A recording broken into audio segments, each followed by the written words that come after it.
I asked all those questions off the top. Are you shaking? How's your heart? Answer those for me. How are you doing right now? I got 2 words for you, Sam. Believe that.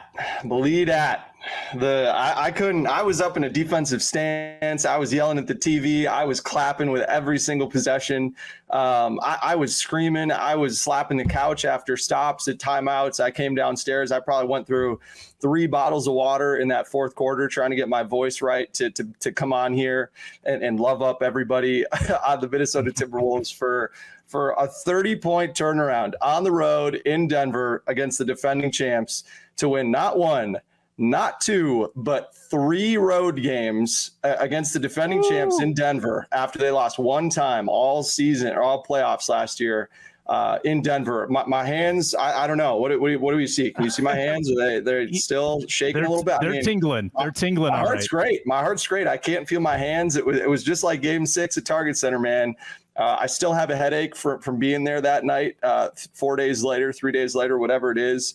And now, man, my hands will just be shaking until we get this thing rolling at Target Center on Wednesday. So I can't wait. But oh my goodness, what a fourth quarter for really the whole second half from the Timberwolves to snatch this thing away.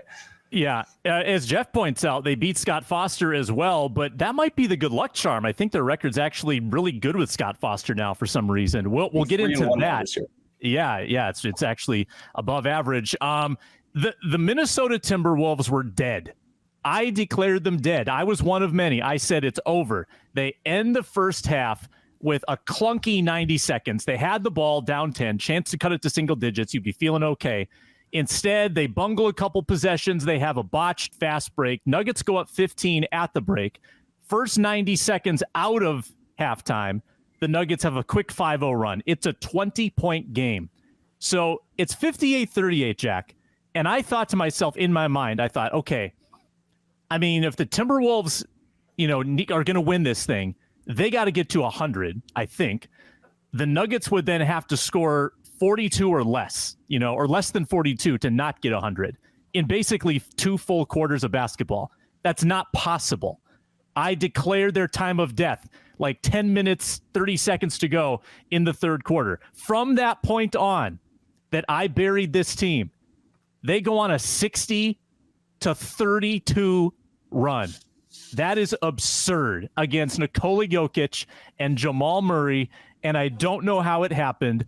What's your best interpretation as to how they flipped the switch so out of nowhere to do what they just did?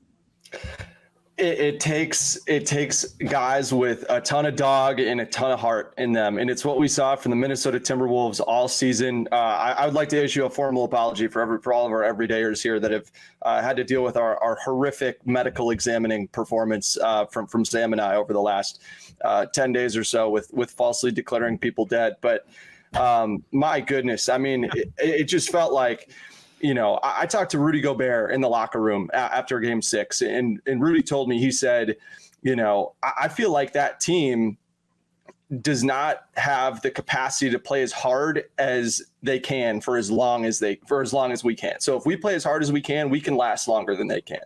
And that is exactly what happened in this game. The Timberwolves, were really stuck in the mud offensively, but their defense kept them in it. And we'd see games last year, 2 years ago, 3 years ago, where that's a 35 point hole at halftime. But instead it's 15.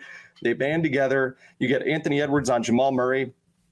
Jamal Murray for the Nuggets, I want to say he was sitting on 24 points at halftime. Yes. And he had 35 so he had 11 points the rest of the second half. Anthony Edwards totally got in Jamal Murray and forced him to go east to west instead of north south and all their 2-man game stuff. And you could just tell that Murray and Jokic had zero confidence in the guys around him. I mean, you look at after the third quarter, no one else on the Nuggets had more than 5 points. No. And the Wolves did a great job of pressuring those two guys and forcing everyone else to beat them. And no one else was able to beat them. Stay up to date on the Timberwolves all year by subscribing to Locked On Sports Today and Locked On Wolves on your favorite podcast app and on YouTube.